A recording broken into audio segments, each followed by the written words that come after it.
Today I don't want to skip over our first reading from the Book of Wisdom because it articulates what Bishop Barron calls the principle of biblical revelation, the primacy of grace.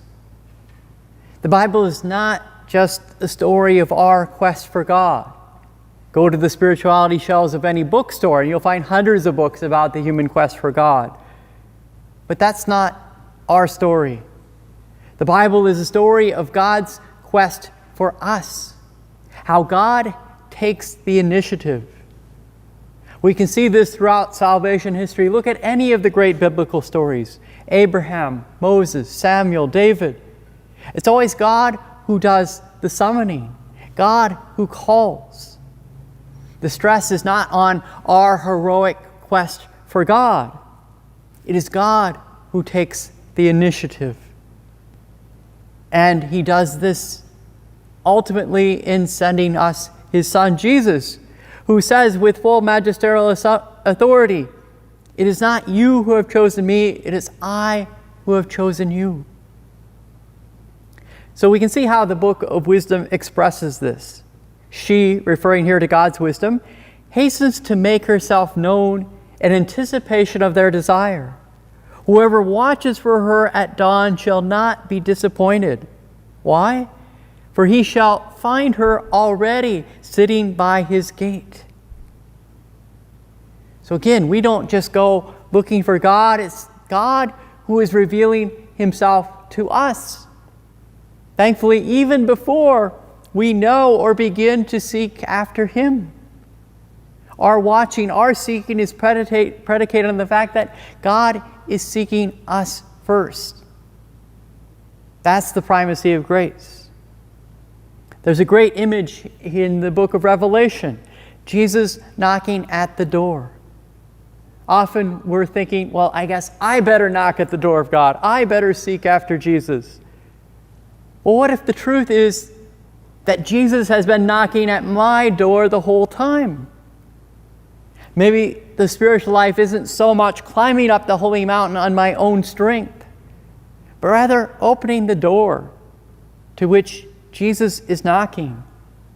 He wants to come in.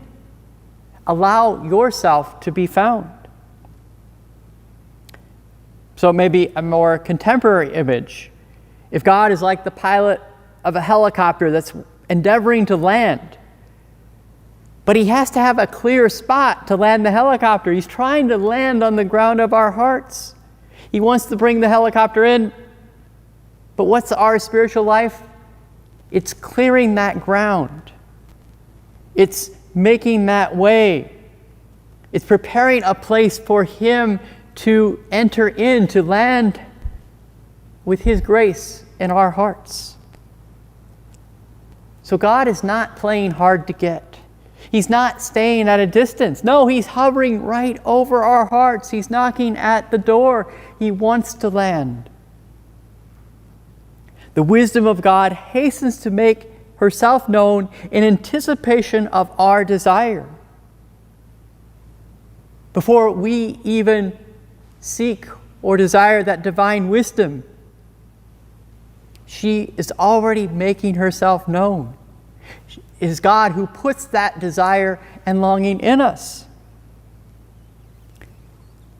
So how do I make this principle of the primacy of grace concrete and real in my life? First, every day, take that time for prayer. Now, I'm not asking for a holy hour. If you can do a holy hour, that's great. But for some people, it's starting with 5 or 10 minutes to say, Lord, I believe you are looking for me. I believe you want a relationship with me. And so I invite you to come into my heart. Taking that time every day to say, Lord, I believe you are here, you are near, you are looking and searching for me. And then open your hearts to him. Second, as I've already hinted, be attentive to the attachments of your life. What are the things that make it difficult or impossible for the helicopter to land? What things have taken on a disproportionate importance and centrality in my life in that place where God should be? Money, success, pleasure, power, health, could be almost anything that blocks the door where Jesus wants to enter. So be attentive and clear that stuff out of the way. A final suggestion, be grateful.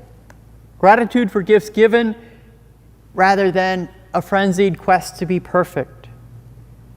Again, it's not just climbing the mountain by my own efforts. Instead, be grateful for all He has given. St. Paul would ask, what do you have that you have not received? The answer is nothing. Everything I have is a gift. That's the primacy of grace. And so every day I need to live this by realizing what God has done, the way He is working and present and active in my life. And that gratitude will pave the way for opening the door to Christ. And so today we recall this principal truth. It's not so much we who have chosen Him, it is He who has chosen us. To Jesus Christ be all praise and glory forever. Amen.